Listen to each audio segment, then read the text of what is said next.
नमस्कार दोस्तों, मैं लाल बहादुर आज आपका अपने चैनल बहादुर सर रनिंग क्लासेस में आपका स्वागत करता हूं।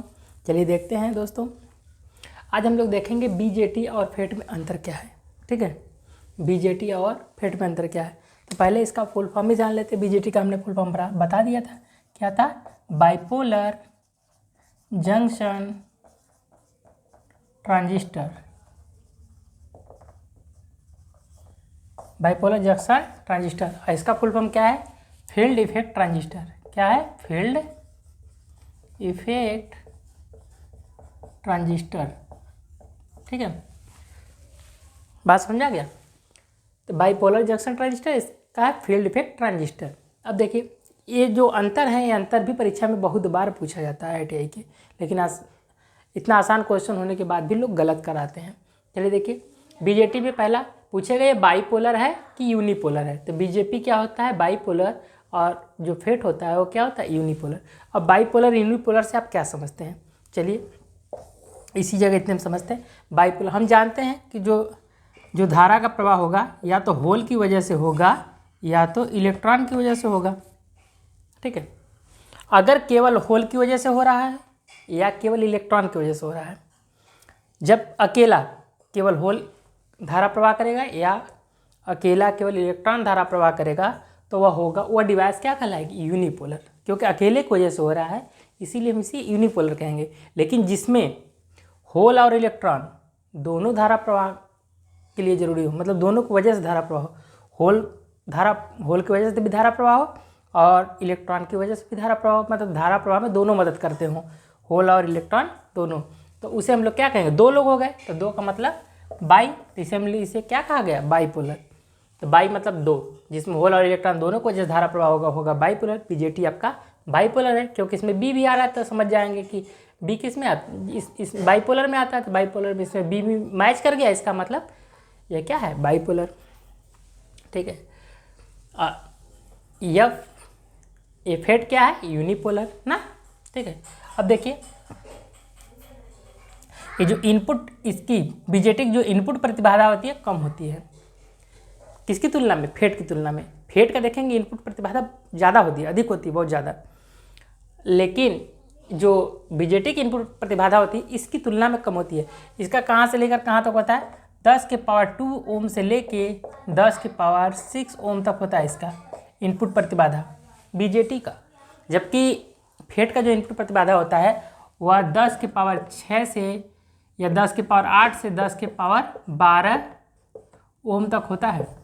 और मॉसफेट में तो 10 के पावर 15 ओम तक भी होता है। ठीक है, 10 के पावर 15 ओम तक होता है मॉसफेट में, और इनपुट प्रतिबाधा बढ़ जाती है। ठीक है, अब इनपुट प्रतिबाधा बढ़ने से क्या लाभ है क्या नहीं है, हमने पिछले वीडियो में बता दिया था। चलिए आगे देखते हैं। करेंट एक ऐसी बीजेटी कैसी डिवाइस है? करेंट कंट्रोल डिवाइस है। पूछेगा बीजेटी कैसी डिवाइस है? तो करेंट कंट्रोल डिवाइस। ये भी देखो परीक्षा में इस बार आया था, जो TG2 को दिया था। और फेट कैसी डिवाइस है? वोल्टेज कंट्रोल डिवाइस है। ठीक है, बीजेटी करेंट कंट्रोल है और फेट वोल्टेज कंट्रोल डिवाइस है। कभी कभी भूल जाइए कि बीजेटी करंट कंट्रोल है, वोल्टेज कंट्रोल है, ध्यान में नहीं चढ़ रहा है, उसके लिए क्या आप देखिए, बी के बाद क्या आता है? यहाँ समझ लीजिए, बी के बाद क्या आता है? सी। बी के बाद क्या आता है? ABCD पढ़ते हैं ना, तो बी के बाद क्या आता है? सी। मतलब बीजेटी कैसी डिवाइस है? बी के बाद सी आ रहा, मतलब करंट कंट्रोल डिवाइस है। और एफ और भी में तो बहुत दूर दूर का अंतर है, तो ऑटोमेटिक हम समझ जाएंगे बी के बाद क्या आ रहा है? सी। मतलब बीजेटी करेंट कंट्रोल डिवाइस है। और जो फेट होता है ऑटोमेटिक, एक का पता चल गया तो दूसरे का हम बता देंगे कि फेट कैसी डिवाइस है? वोल्टेज कंट्रोल डिवाइस है। इसलिए कभी भी परीक्षा में आए कि वोल्टेज कंट्रोल डिवाइस या करंट कंट्रोल डिवाइस कौन है, तो आप जान जाइए कि बीजेटी और फेट का जब भी पूछे तो समझ जाइए कि बीजेटी बी के बाद सी आ रहा है, मतलब करंट कंट्रोल डिवाइस है, और जो बचा फेट वो वोल्टेज कंट्रोल डिवाइस है। ठीक है, चलिए आगे बढ़ते हैं। अब देखते हैं सेंसिटिविटी के आधार पे कि कौन ज़्यादा सेंसिटिव है, कौन कम सेंसिटिव है। ठीक है, तो बीजेटी इसकी तुलना में ज़्यादा सेंसिटिव है, इसकी सेंसिटिविटी ज़्यादा होती है, सुग्राह्यता इसकी ज़्यादा होती है। पूछा जाएगा कौन अधिक सुग्राही है, कौन अधिक सेंसिटिव है, तो ये बीजेटी बहुत अधिक सेंसिटिव होता है इसकी तुलना में, इसकी सेंसिटिविटी ज़्यादा होती है, जिसकी वजह से इसका वोल्टेज गेन भी ज़्यादा होता है। ठीक है, वोल्टेज गेन, इसका वोल्टेज लाभ जो होता है ज़्यादा होता है, हाई होता है इसकी तुलना में। एक कम सेंसिटिव होता है, इसका वोल्टेज गेन भी होता है और लो होता है, लो मतलब कम होता है, ठीक है। ये भी पूछ लेता है परीक्षा में। ये देखो ये भी खूब पूछा जाता है, और देखो ये भी पूछा जाता है खूब। ये दोनों क्वेश्चन बहुत बार रिपीट किए गए हैं, ठीक है। इसकी थर्मल स्टेबिलिटी कम होती है, बीजेटी की थर्मल स्टेबिलिटी लो होती है, लो मतलब कम, इसकी थर्मल स्टेबिलिटी कम होती है, जबकि इसकी थर्मल स्टेबिलिटी हाई होती है। और हम चाहते हैं कि थर्मल स्टेबिलिटी हाई रहे, ठीक है। थर्मल स्टेबिलिटी हाई रहेगा तो ताप का उस पर कम प्रभाव पड़ेगा। ये ताप का प्रभाव पड़ने लगेगा जिसकी वजह से हमें डिस्टॉर्शन देखने को मिलेंगे, बहुत चीज़ें दिक्कतें होंगी, प्रॉपर वर्क नहीं कर सकता हमारा इंस्ट्रूमेंट, ठीक है। अब देखते हैं इसमें शोर भी अधिक होता है, बीजेटी में क्या होता है, शोर अधिक होता है। तो शोर देखने के लिए हम क्या देखते हैं, कैसे पता चलेगा किसमें शोर अधिक होता है किसमें शोर कम। तो हमने बताया था कि जिसमें माइनॉरिटी कैरियर की वजह से भी धारा बहने लगे, इसमें जो धारा प्रवाह होगा वो मेजॉरिटी प्लस माइनॉरिटी।